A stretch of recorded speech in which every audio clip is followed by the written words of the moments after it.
So a quarter of a century ago, back in 1992, Bill Clinton was our president. The Mall of America just opened up in Minnesota. Nirvana came out with Smells Like Teen Spirit.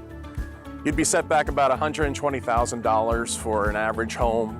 A gallon of gas was $1.05.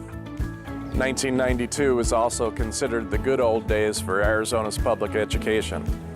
Back then, we were ranked 34th in per pupil funding in this nation, and it was really close to average. Since then, your Arizona legislators have chosen to cut taxes 24 out of 25 years.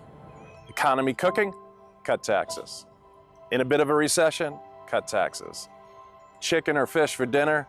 Cut taxes. It didn't matter what the question was, the answer was always to cut taxes. Year after year, they gradually hollowed out our public education system. Each tax cut for the wealthy was another year a school could not afford textbooks.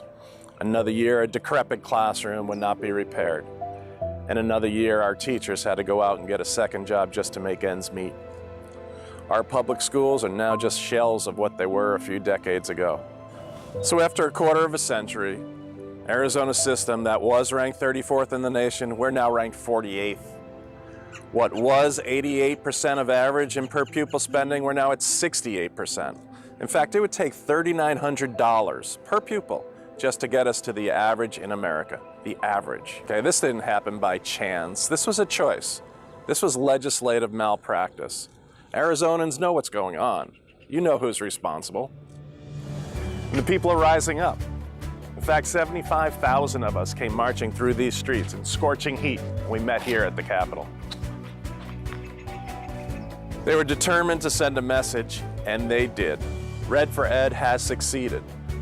Voters are demanding that we invest more in public education.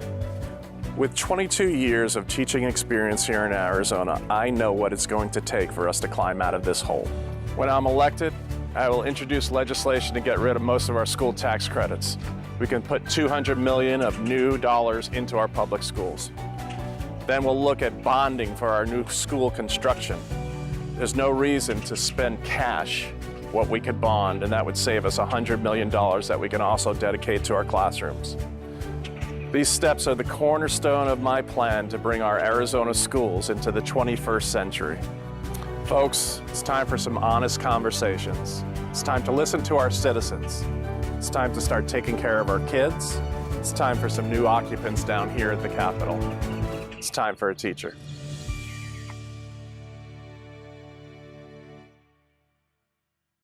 Paid for by Kurland 23, authorized by Eric Kurland.